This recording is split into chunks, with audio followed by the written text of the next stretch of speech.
साथियों नमस्कार।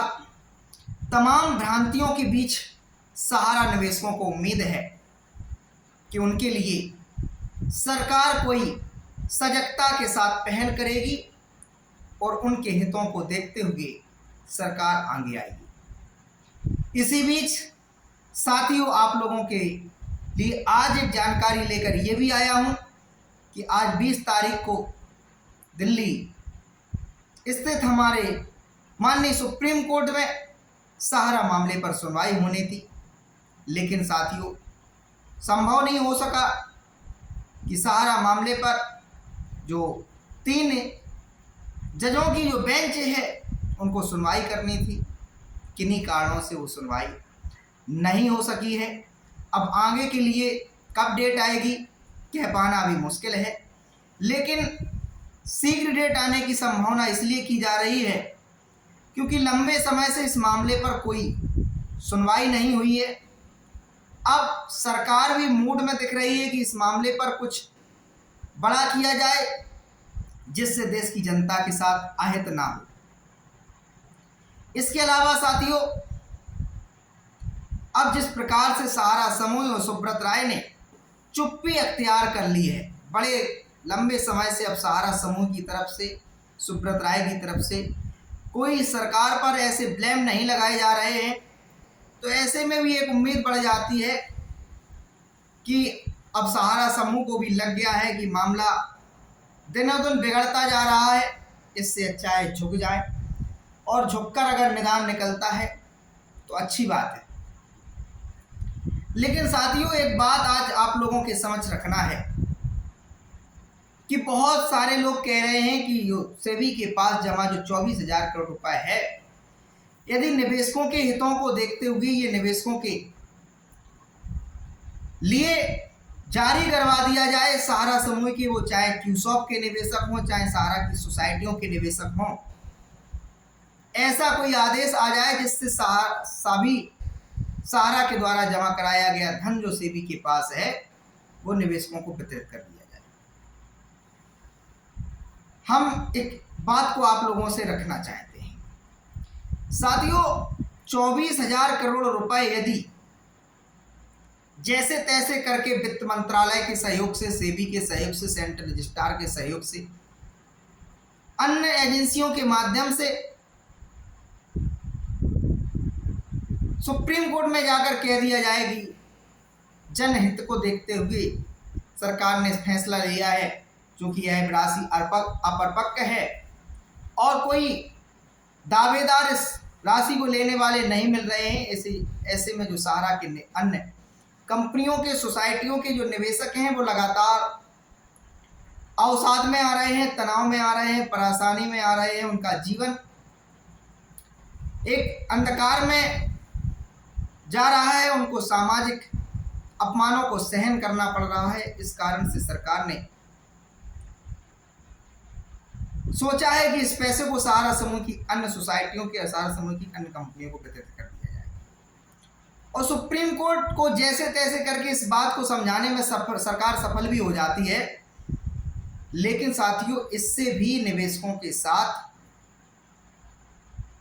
खुशखबरी नहीं आ सकती है, क्योंकि सहारा की सोसाइटियों के हों या सहारा की अन्य कंपनियों के हों, जितने भी निवेशक हैं अधिकांशतः निवेशकों के खातों की परिपक्वता अवधि पूर्ण हो गई है। सरकार ने बताया कि 1 लाख करोड़ से अधिक सहारा समूह ने अपनी कंपनियों, सोसाइटियों से जुटाया है 13 करोड़ निवेशकों के माध्यम से। इसमें से अधिकांशतः खाते 90% तक खाते परिपक्व हो चुके हैं, इनकी अवधि पूर्ण हो चुकी है। अब इस राशि को कुछ ज़्यादा ही नहीं माने, यदि सरकार ने 1.13 लाख करोड़ रुपए बताया था, इस राशि को हम सिर्फ सोसाइटियों की राशियों से जोड़ लेते हैं। सोसाइटियों की जो राशि है वो 86,000 करोड़ रुपए है जो पब्लिक से कलेक्ट किया गया है। बाकी कंपनियों का पैसा इसमें डाल देते हैं कि इन निवेशकों के खातों की अभी परिपक्वता अवधि पूर्ण नहीं हुई। हालांकि अब वो दौर चला गया कि ये देखा जाए कि सहारा की किन सोसाइटियों के निवेशकों के भुगतान की परिपक्वता अवधि पूर्ण नहीं हुई है या किन कंपनियों के खातों की परिपक्वता अवधि पूर्ण नहीं हुई। चूंकि मार्केट के अंदर अब सहारा का वजूद लगभग समाप्त हो गया है, जनता के बीच में अब कोई भरोसा करता हुआ नहीं दिखाई दे रहा है। अधिकांशतः कार्यालय इनके बंद हो गए हैं। इनके एजेंटों ने कंपनी के खिलाफ मोर्चा खोल दिया है, लगातार बगावत कर रहे हैं, लगातार कानूनी कार्रवाइयों का सहारा ले रहे हैं, लगातार सरकार को जगा रहे हैं। तो 86,000 करोड़ रुपए ही मोटा मोटी जोड़ लेते हैं, तो इस पैसे को अगर ब्याज सहित जोड़ा जाए तो 2 लाख करोड़ रुपए पैसा हो गया। क्यों हो गया? क्योंकि 2017 से लेकर 2023 तक हजारों की संख्या में, लाखों की संख्या में ऐसे निवेशक हैं जिनकी खातों की परिपक्वता अवधि पूर्ण हो गई और सहारा समूह के द्वारा ये कहा गया कि हमारे पास पैसे की कमी है, हमारा पैसा सेबी के पास जमा है, चूंकि कुछ दिन रुक जाइए, हम आपको एक दिन का ब्याज देकर आपके खातों का भुगतान करेंगे। अब स्टार 2 योजना है, सहारा की ई-साइन योजना है और एम बेनिफिट योजना है, होम पॉइंट योजना है। इन योजनाओं में बहुत अच्छे स्तर से ब्याज देने के, रिटर्न देने के वादे किए गए। 5 साल 4 महीने में डबल का वादा कर दिया गया, 3 साल में 1.5 गुना से अधिक का वादा किया गया, 1 साल में 10%, 11% रिटर्न देने का वादा किया गया, तमाम सारे लकी ड्रॉ चलाए गए। तो इस कारण से ये राशि जाकर हो जाती है 2 लाख करोड़ रुपए।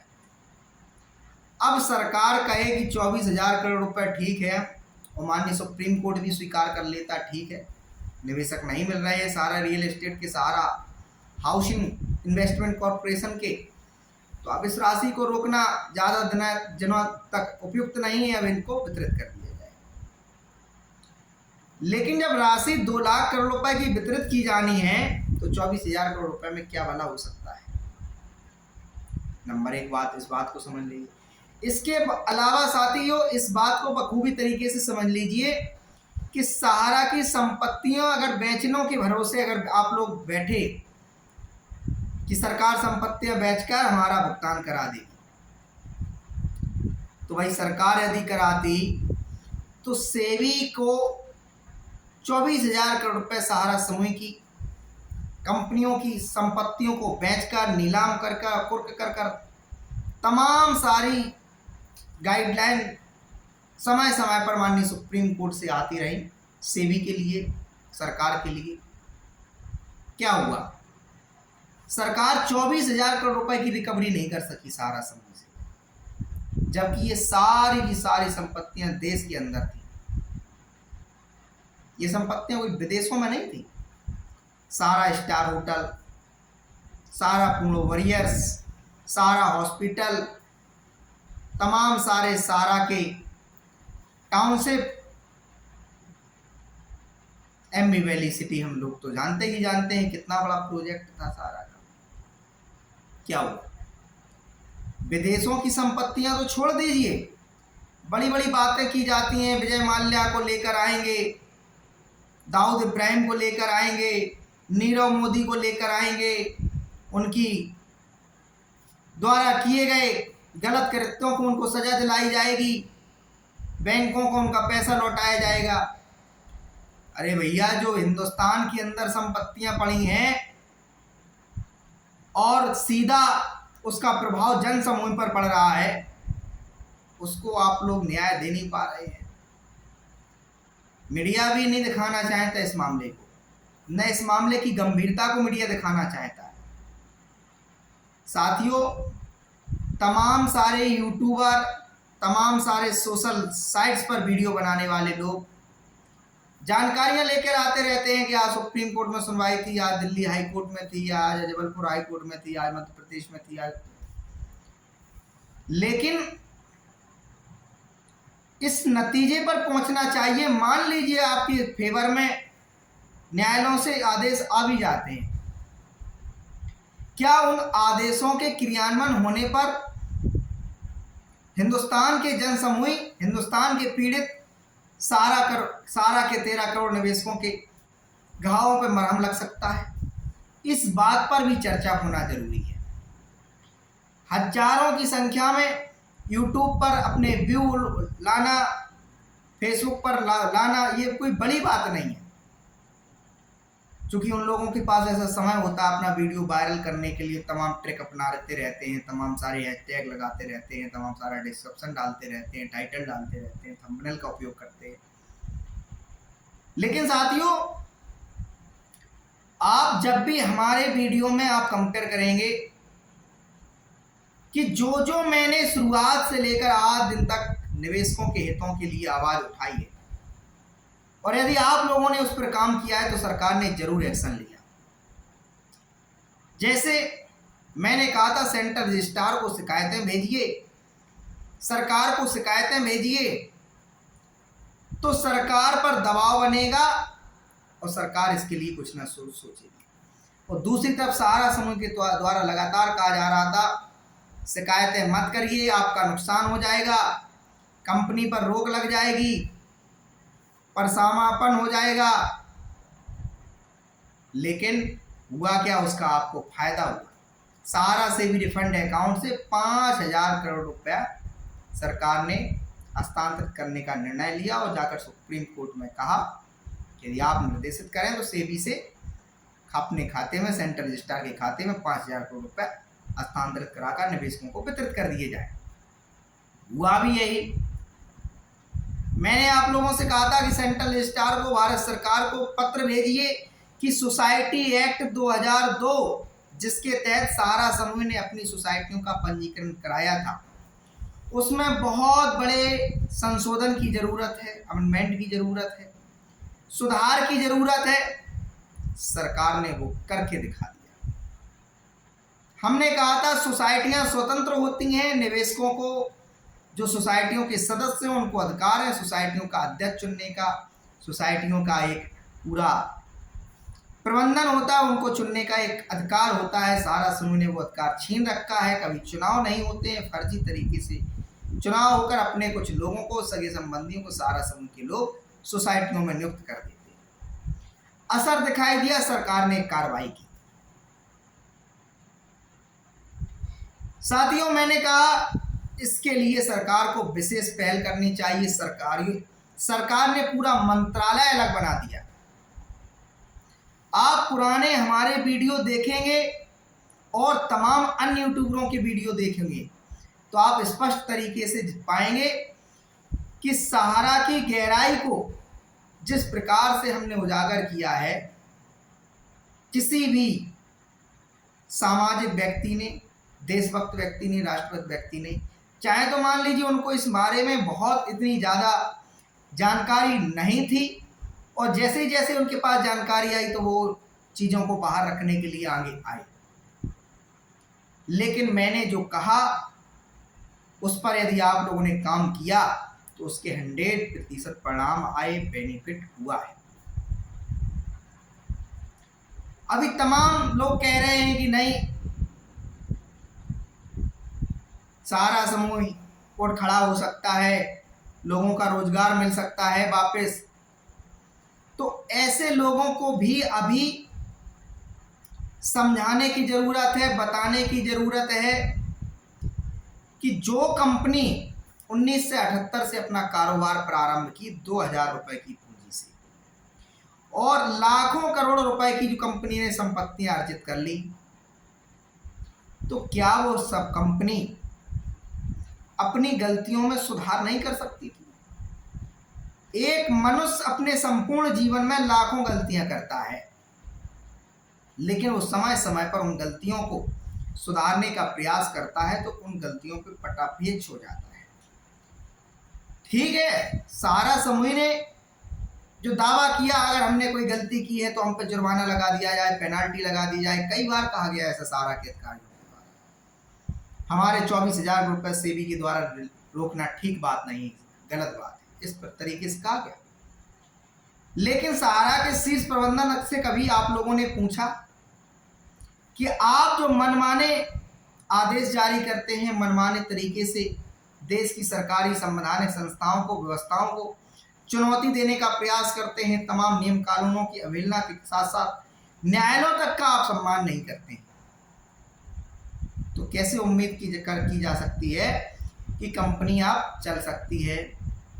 सरकार कैसे भी सहारा समूह को अब सपोर्ट कर सकता है? आपके यानी सहारा समूह के, चाहे रिजर्व बैंक हो, चाहे इनकम टैक्स हो, और चाहे सेबी हो, चाहे सेंट्रल रजिस्ट्रार हो, चाहे लेबर मिनिस्ट्री हो, आपके कहीं भी ऐसे संबंध नहीं है कि किसी की सामने आपका रिकॉर्ड अच्छा हो। सभी के साथ आपके विवाद हैं, और ऐसे विवाद हैं जो वास्तविकता में आप लोगों ने खुद तैयार किए। आप लोगों ने अपने, जिन्हें परिवार के जन कहते थे, यानी सहारा के जो शीर्ष प्रबंधन कहता था कि सहारा समूह का कार्यकर्ता, सहारा समूह का एजेंट, सहारा समूह का एम्प्लाई, सहारा समूह का एजुकेटर, सहारा समूह का इंट्रोड्यूसर हमारा परिवार है, परिवार का अंग है। तो यदि परिवार था और परिवार का अंग था, आपने उस परिवार के अंग के साथ, परिवार के सदस्य के साथ कोई गलती कर भी दी थी, तो धोखा देने की क्या आवश्यकता थी? क्या जरूरत थी? जब पीएफ के लिए, फ्यूचर फंड के लिए सरकार ने पूछा, तो आपने क्या जरूरत थी अपने उन परिवार के सदस्यों को, परिवार के अंगों को कहा कोई हमारे ये एम्प्लॉय नहीं है, कोई ये कमीशन एजेंट नहीं है। आपने हाई कोर्ट में जाकर इस बात को बोला। ये अपने परिवार के लोगों के साथ, अपने एजेंटों के साथ कितना बड़ा छलावा। दुनिया के किसी संस्थान ने, दुनिया की किसी एजेंसी ने ये नहीं किया है कि अपने परिजनों के साथ इस तरीके का छल कपट किया है। इसके बाद फ्यूचर फंड के बाद आगे चलते हैं, आपने उन सहारा के कार्यकर्ताओं की, सहारा के उन एजेंटों की, सहारा के उन एम्प्लॉइयों की जो तनख्वाह सैलरी से जो आप टीडीएस काटा करते थे, आपने वो टीडीएस तक को सरकार के पास, आयकर विभाग के पास जमा करने में छल कपट किया। इसके बाद हजारों लाखों लोगों की आज दिन तक आपने कमीशन सैलरी नहीं दी, उन्हें डराया धमकाया, वो अलग। तो पाप का घड़ा है, वो आज नहीं तो कल भर ही जाएगा। ये समय चक्र है, इससे स्वयं भाग्य विधाता नहीं बच सके, तो सहारा समूह के शीर्ष प्रबंधन के लोग कैसे बच सकते हैं? तो समय है ये, आप कभी आप ऊपर तो कभी कोई और ऊपर। अच्छे का नतीजा अच्छा होता है, गलत का नतीजा गलत होता है। अतीक अहमद से आप लोग सीख ले सकते हैं। क्या हुआ? हजारों करोड़ की संपत्ति कहा जाता है अतीक अहमद ने जुटाई, बनाई, करोड़ों करोड़ों रुपए की लग्जरी फ्लैट उसके पास है। क्या हुआ? बुलडोजर चल गए उन संपत्तियों पर। अतीक अहमद इनकाउंटर में मारा गया, अतीक अहमद की हत्या कर दी गई। क्या हुआ? तो ये समय चक्र है, आज नहीं तो कल लौट कर आएगा। आपने अपने परिवार के लोगों के साथ छल किया, धोखा किया। भले ही सहारा श्री जिन्हें कहते हैं, जिन्हें सुब्रत राय कहते हैं, उन्हें लगता हो कि हमने अपनी बीवी को, अपने बच्चों को विदेश में शिफ्ट कर दिया, विदेशों में शिफ्ट कर दिया, क्या दिक्कत है? लेकिन देख लेना, समय आएगा इंसान उनसे हिसाब किताब कर पाए या नहीं कर पाए, संवैधानिक व्यवस्थाएं उनसे हिसाब किताब कर पाए नहीं कर पाए, लेकिन ईश्वर हिसाब किताब करने में नहीं चूकेगा। पता नहीं कैसे सारा के शीर्ष प्रबंधन को नींद आ जाती है कि इतना झूठ बोलने के बाद, इतने झूठे विज्ञापन छापने के बाद, इतने झूठे लेटर जारी करने के बाद, इतने झूठे वीडियो जारी करने के बाद कैसे नींद आ जाती है और कैसे उन्हें लगता है कि हम खुशहाल हैं। आप भले ही बंद कमरों में, लग्जरी महलों में रह रहे हों, एसीज के अंदर आराम कर रहे हों, आपके लिए स्पेशल डॉक्टर रहते हों आपकी निगरानी के लिए, आपके लिए वीआईपी तरीके से खाना भोजन की व्यवस्था नाश्ते की होती रही हो, वीआईपी तरीके से आपके नौकर सेवा में लगे रहते हों। इतिहास भरा पड़ा है जिसने इस धरा पे आकर कहर बरपाया है, आतंक बरपाया है, पाप को अंजाम दिया है। तो कहते हैं हिंदू धर्म में, सनातन संस्कृति में, जब धरती बाहर से भर जाती है तो स्वयं ईश्वर अवतरित होकर आते हैं। तो निश्चित ही आप यकीन मानिए, जितने गुनाह किए गए हैं इस देश के आम जनमानस के साथ, छल कपट द्वारा, झूठ बोलकर, झूठे सपने दिखाकर, प्रपंच रचकर इंसान हिसाब किताब कर पाए नहीं कर पाए, लेकिन ईश्वर जरूर हिसाब किताब करेगा। 100% कोई नहीं रोक सकता। आप अपने साम्राज्य की दम पर, धन की दम पर अपने तमाम सारे एम्प्लॉइयों को, तमाम सारे एजेंटों को, तमाम सारे कंपनी के अधिकारियों को धमका सकते हैं, डरा सकते हैं, उन पर FIR लिखा सकते हैं, मुकदमे कर सकते हैं, लेकिन वक्त वो चीज है जहां आपके खिलाफ स्वयं ऐसा कुछ होता चला जाता है कि स्वयं आप तबाही होते चले जाते हैं। आप सोचते हैं कि मैं लगातार अच्छे निर्णय ले रहा हूं, लगातार सही दिशा में प्रयत्न कर रहा हूं, फिर भी क्या हो रहा है, फिर भी उल्टा हो रहा है।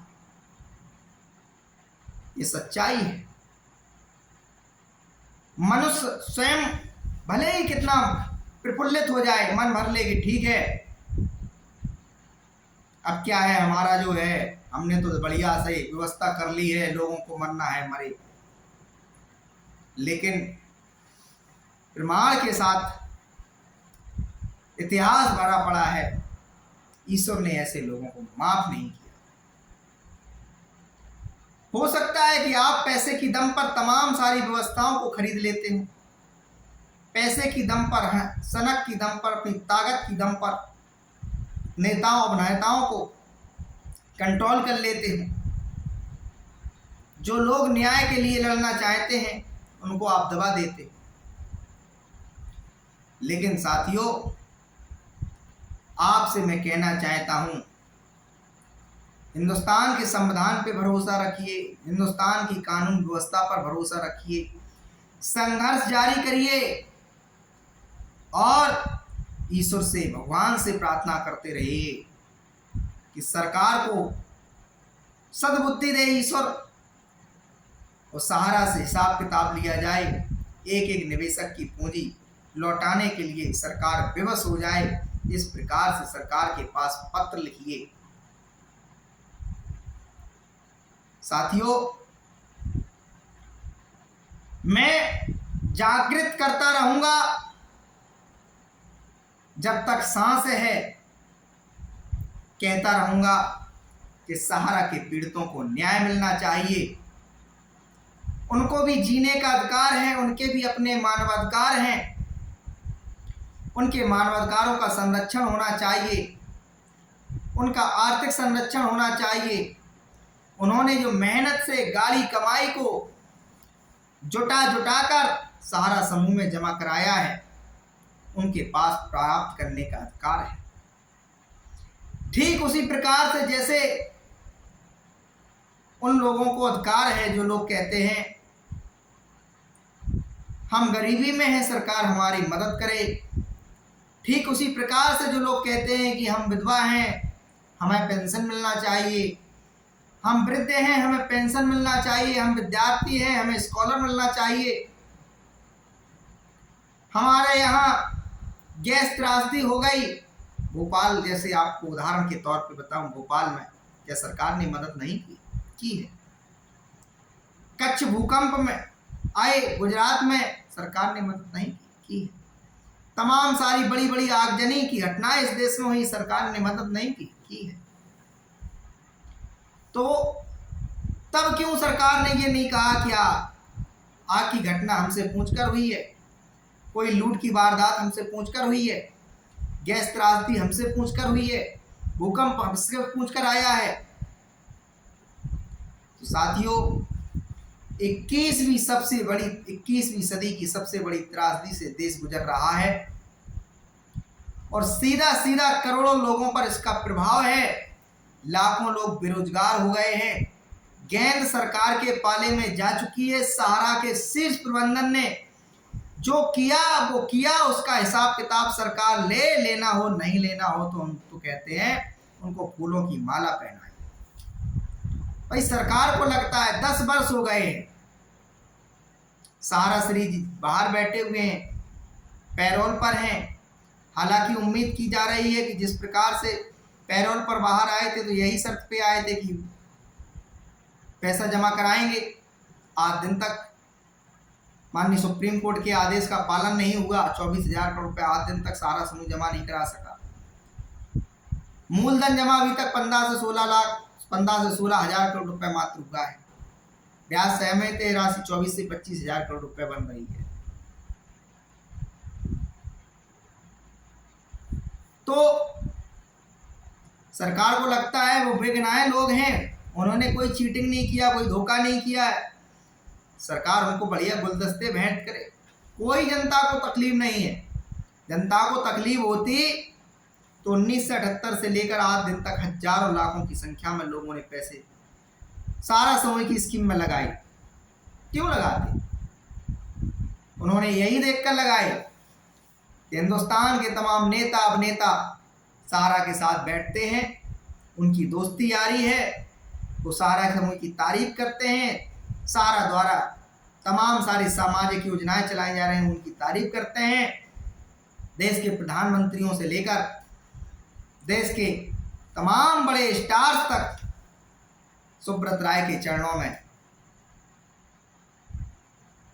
प्रणाम करते देखे गए हैं। स्वयं अटल बिहारी वाजपेयी जी ने सहारा की तारीफ में अपना व्याख्यान दिया था। क्या अटल बिहारी वाजपेयी मात्र ऐसे नेता हैं? नहीं है।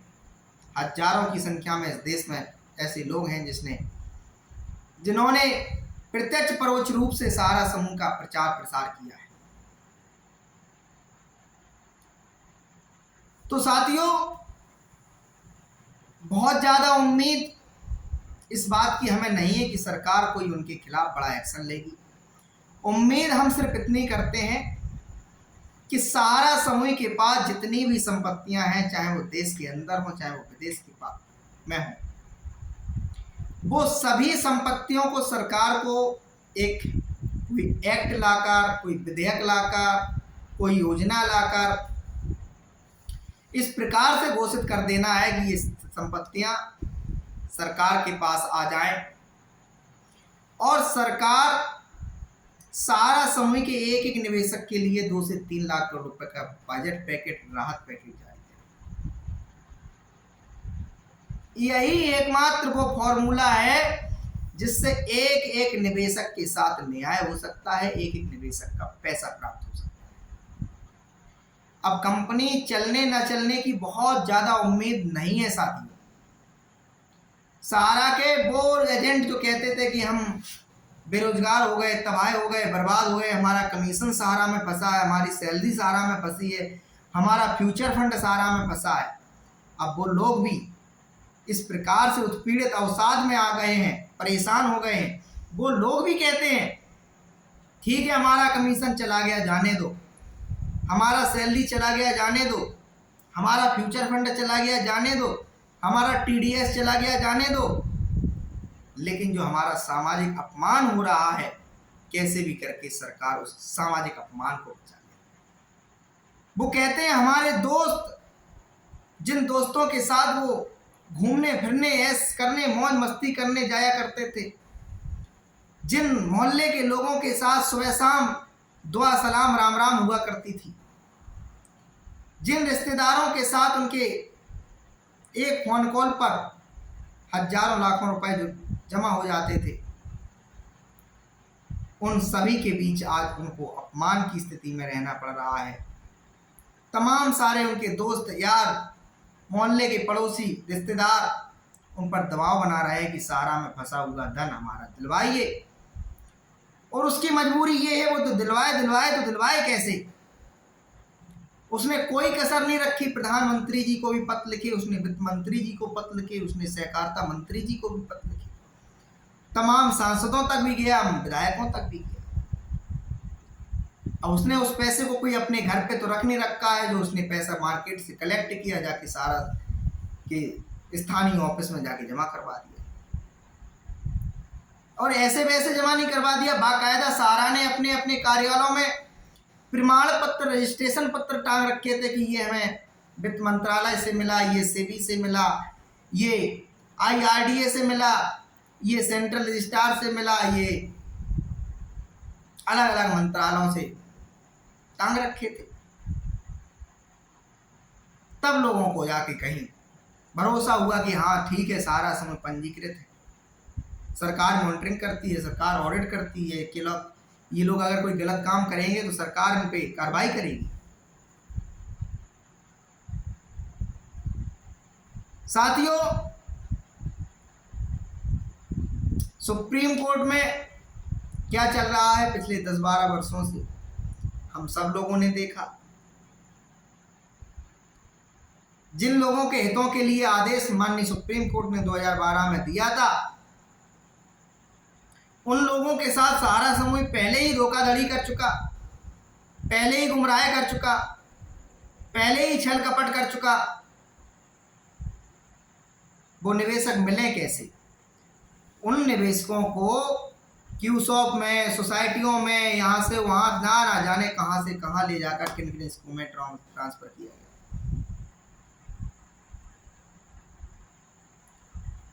तो मामला बहुत गंभीर है। चीफ जस्टिस ऑफ इंडिया से मैं अपने इस वीडियो के माध्यम से आग्रह करूंगा, यदि उन तक कभी हमारा ये वीडियो पहुंच जाए तो इस देश की बहुत बड़ी समस्या को समझते हुए, गंभीरता को समझते हुए इस मामले पर सरकार को आदेश पारित करे, जिस प्रकार से तमाम सारे ऐसे जजमेंट है माननीय सुप्रीम कोर्ट के, तत्काल रेमेडी सब माननीय सुप्रीम कोर्ट ने दिलवाई है, तमाम सारे लोगों को मुआवजे दिलवाए हैं उनकी पीड़ा में। तो सहारा समूह के निवेशक को कोई मुफ्त का रेवड़ी, मुफ्त का मुआवजा नहीं चाहिए। सरकार के पास ऑप्शन है सहारा समूह के निवेशकों की तरफ से कि सरकार अपने पास से पैसा वितरित करे निवेशकों को, और उनकी जो सहारा समूह की जो संपत्तियां हैं देश विदेश के अंदर, उन्हें अपने अधिकृत करे, भारतीय रेलवे को दे दे, भारतीय डाक विभाग को दे दे, LIC को दे दे, या कोई थर्ड पार्टी को सौंप दे। और लगता है भाई सहारा समूह के शीर्ष प्रबंधन के लोगों ने कोई काम गलत नहीं किया। जिस प्रकार से वो दावा करते हैं एक कंपनी से दूसरी कंपनी में सर्टिफिकेट को ले जाना कोई गैर कानूनी नहीं है, एक संपत्ति को दूसरी संपत्ति के नाम ट्रांसफर करना उनकी नज़र में कोई गैर कानूनी नहीं है, अपने निवेशकों, अपने एजेंटों का भुगतान नहीं करना उनकी नज़र में कोई गैर कानूनी नहीं है। तो ठीक है, अगर गैर कानूनी नहीं सरकार को लगता है तो इससे मुझे लगता है देश की जनता को बहुत बड़ा मतलब नहीं है। जनमानस जो चाहता है वो चाहता है उनके साथ न्याय हो, उनका एक एक रुपए सरकार दिलाने में मदद करे। और जिस प्रकार से इस देश में सत्ता के लोगों ने तो जो किया ही किया है, विपक्ष के लोगों ने जिस प्रकार से इस मामले पर अपनी चुप्पी साधी, बहुत जो सांसदों ने मामले उठाए, विधायकों ने मामले उठाए, उन पे निवेशकों की तरफ से कहीं ना कहीं बहुत दबाव थे। उन्हीं यहाँ तक कि तमाम भारतीय जनता पार्टी के सांसद और विधायकों ने अपने अपने सदनों के माध्यम से आवाज उठाई। तो पार्टी की बात करते हैं, चाहे कांग्रेस हो या आम आदमी पार्टी या बहुजन समाजवादी पार्टी या समाजवादी पार्टी या तृणमूल कांग्रेस हो या लालू की हो या नीतीश की हो, किसी ने इस मामले को गंभीरता से नहीं लिया। और मैं कहता हूं 2024 के पहले आप लोगों ने अगर ट्विटर पर इस बात को युद्ध स्तर पर छेड़ दिया कि सहारा के निवेशकों को भुगतान नहीं तो वर्तमान सरकार को मतदान नहीं, तो यही विपक्ष के नेता, यही सत्ता के नेता आपके मामले को लेकर चिल्ला चिल्ला के कहेंगे मैं भुगतान दिलाऊंगा।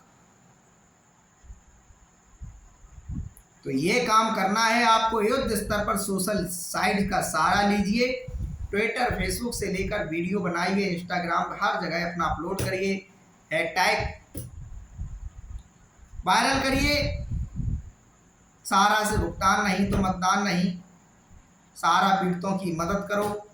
इस प्रकार से सेव सहारा इन्वेस्टर मनी, तो इस प्रकार से आपको वायरल करना है और करना चाहिए। मैं अपना मस्तिष्क का जो विचार है वो रख रहा हूं आप लोगों के सामने। कोई आप पे प्रेशर जोर जबरदस्ती नहीं है। वीडियो के बाद आपको लगे कि नहीं इससे कुछ संभव है, अरे भाई सोशल मीडिया में वो ताकत है कि एक चाय वाले को प्रधानमंत्री बना दिया।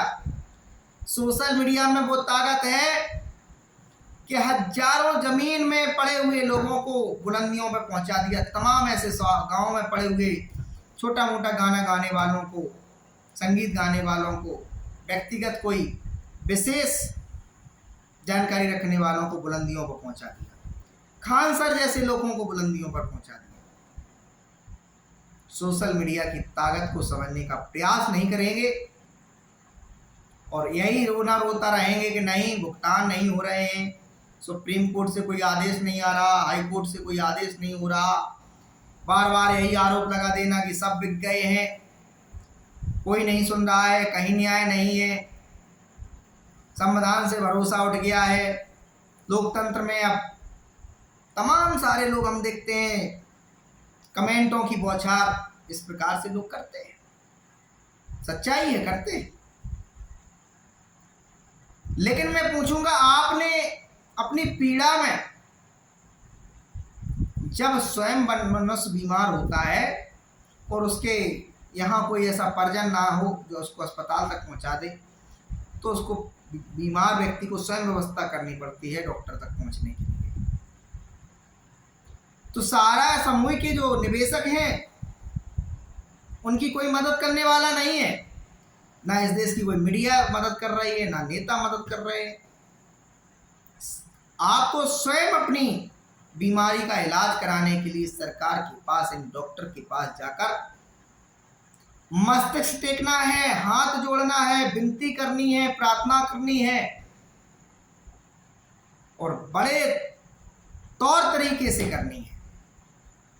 ये अंग्रेजों की सरकार तो है नहीं जो सुने नहीं, हमारे अपने देश के लोगों की सरकार है, हमारे आपके द्वारा चुनी हुई सरकार है। सुननी पड़ेगी, लेकिन सुनाने वाला तो होना चाहिए। 13 करोड़ लोग बताए जाते हैं पीड़ित हैं, कितने लोग ऐसे हैं वास्तव में जो सरकार तक पहुंचाने में अपनी पीड़ा सफल हुए हैं, अपना इलाज कराने के लिए सरकार के पास गए? कितने? 5% लोग, मुश्किल से 5% लोग एक्टिव हैं जो यूट्यूब से भी जानकारी लेते हैं, फेसबुक से भी लेते हैं, गूगल से भी लेते हैं, अखबारों के माध्यम से भी लेते हैं, धरने प्रदर्शनों में शामिल होते हैं, ज्ञापन देने जाते हैं, सांसदों से मिलते हैं, विधायकों से मिलते हैं। 5% लोग। सेंट्रल रजिस्ट्रार को पत्र भेजते हो, पीएमओ को पत्र भेजते हैं। साथियों, भले ही हमारी वीडियो कई बार आप लोग देखते हैं हमारी वीडियो अधिकांशतः लंबी हो जाती है, लेकिन लंबी वीडियो करना कोई हमें शौक नहीं है, हम भी 2 मिनट 4 मिनट में निपटा देना चाहते हैं। लेकिन इस मामले को जब तक एक एक पॉइंट पे बात नहीं कर ली जाए तब तक लोग समझते नहीं है। सारा समूह की गहराई को लोग समझते नहीं है, बस सब मजाक समझ लेते हैं, बाहर बाहर बस जो जानकारी उठा के पटक दिया। अरे सारा समूह के अंदर जितना झांकेंगे एक तरफ पाएंगे पुण्य पुण्य, एक तरफ पाएंगे पाप ही पाप है। एक चश्मे से सारा को नहीं देखा जा सकता, 2 चश्मे लगाने पड़ेंगे इसके लिए। तो सच्चाई है कि सारा समूह यदि ईगो में ना आया होता, सारा समूह का शीर्ष प्रबंधन यदि अपने लोगों के साथ, अपने एजेंटों के साथ गलत व्यवहार नहीं किया होता, सारा समूह का शीर्ष प्रबंधन यदि बार बार झूठ नहीं बोला होता, सारा समूह का शीर्ष प्रबंधन यदि अपनी गलती स्वीकार कर लिया होता, तो मामले का समाधान हो जाता। क्यों हो जाता? सारा समूह की चूंकि जो सामाजिक योजनाएं थी वो दिख रही थी, लोगों ने देखा है कारगिल के शहीदों की सारा ने मदद किया, लोगों ने देखा है भूकंप में कच्छ में लोगों की मदद किया, लोगों ने देखा है केदारनाथ त्रासदी में सारा ने लोगों की मदद किया, लोगों ने देखा है बेटियों के विवाह में सारा समूह ने अपना योगदान दिया, लोगों ने देखा है तमाम सारे खेलों का प्रायोजन सारा ने किया, खिलाड़ियों को सम्मानित किया, उन्हें आगे बढ़ाया, ये भी देखा है। लेकिन लोगों ने ये भी देखा है कि सुप्रीम कोर्ट की बात नहीं मानना, हाई कोर्ट की बात नहीं मानना, न्यायालयों की बात नहीं मानना, सरकारी एजेंसियों की बात नहीं मानना, हर जगह अपने आप को सही साबित करना, हर जगह अपनी बात को सिद्ध करना, ये भी लोगों ने देखा है। तमाम लोग दावा कर देते हैं 5,000 करोड़ रुपए जो सेबी से सारा सेबी रिफंड अकाउंट से जो हस्तांतरित हुए हैं सेंट्रल रजिस्ट्रार के लिए, उसी से कल्याण हो जाएगा। भैया कोई कल्याण नहीं हो जाएगा। कैसे संभव है कल्याण हो जाएगा? कल्याण अगर होता तो अब तक लोग प्रसन्न हो जाते। क्या कारण है कि पैसे हस्तांतरित होने जाने के बावजूद भी जो सेंट्रल रजिस्ट्रार को एक निगरानी तंत्र बनाता ना था भुगतान करने के लिए, अभी तक वो सामने नहीं आ सका। कहीं ना कहीं अंदर ही अंदर इन बातों पर विचार विमर्श हो रहा है कि सारा समूह की सोसाइटियों के किन निवेशकों को भुगतान दिया जाए, छोटे निवेशकों को दिया जाए या बड़े निवेशकों को दिया जाए, या जिनके खाते पहले पूर्ण हो गए उनको दिया जाए, या पहले आओ पहले पाओ के आधार पर दे दिया जाए। चूंकि राशि बहुत छोटी है, 5,000 करोड़ रुपए, और बकाया तो हजारों करोड़ रुपए में है। संभव कैसे? साथियों, जागृत हो जाइए, जाग जाइए। यदि अभी तक आप लोगों ने सरकार के पास कोई ट्वीट नहीं किया, कोई वीडियो नहीं भेजा, कोई सरकार के पास संदेश नहीं भेजा, किसी मंत्री से, किसी सांसद से, विधायक से नहीं मिले, तो मिलिए, आवाज़ उठाइए, ज्ञापन दीजिए, पत्र भेजिए, प्रधानमंत्री जी को बताइए कि यदि सहारा समूह के साथ इसी प्रकार का कार्रवाई चलता रहा तो निवेशक कुछ अवसाद में आकर, कुछ उम्र के प्रभाव में चले जाएंगे, पैसे मांगने वाले लोग ही नहीं बचेंगे, तो सरकार वापस क्या दिलाएगी? तो इसलिए सरकार आप तत्काल बिना देर किए निर्णय ले। चूंकि सुप्रीम कोर्ट भी ये तमाम बिंदुओं पर विचार करता है, वो करेगा। सुप्रीम कोर्ट भी अपनी मर्जी से नहीं कह सकता है 2 से 3 लाख करोड़ रुपए सारा के निवेशकों के लिए सरकार जारी कराए। मामले की पेचीदा इतना कर दिया गया है। हाँ, कुछ वर्ष पूर्व ऐसा कहा जाता कि 24,000 करोड़ रुपए सारा और उसमें भी जो सेबी के पास पड़े हुए पैसे हैं, क्या आप लोगों को लगता है कि सहारा के पास वापस पहुंच जाएंगे? इतनी आसानी से ये बात हजम करने वाली नहीं है। ये पैसा यदि वितरित भी किया जाएगा तो सीधे निवेशकों के खातों में वितरित किया जाएगा, सीधा निवेशकों के पास। जब निवेशकों के पास वितरित किया जाएगा तो सारा समय की एनआई हो, रिन्यूअल हो, कैसे खुल सकता है भाई? आपको सुधरने के लिए कुछ शर्तें दी गई हैं। सहकारिता मंत्रालय, सेंट्रल रजिस्ट्रार ने निर्देश जारी किए हैं, उनको मानेंगे नहीं तो कैसे आपकी एनआई ओपन हो जाएगी, कैसे आपके नए खाते? और इतना अब भरोसा मार्केट से उठ गया कि नया व्यवसाय आना इतना आसान नहीं रह गया है।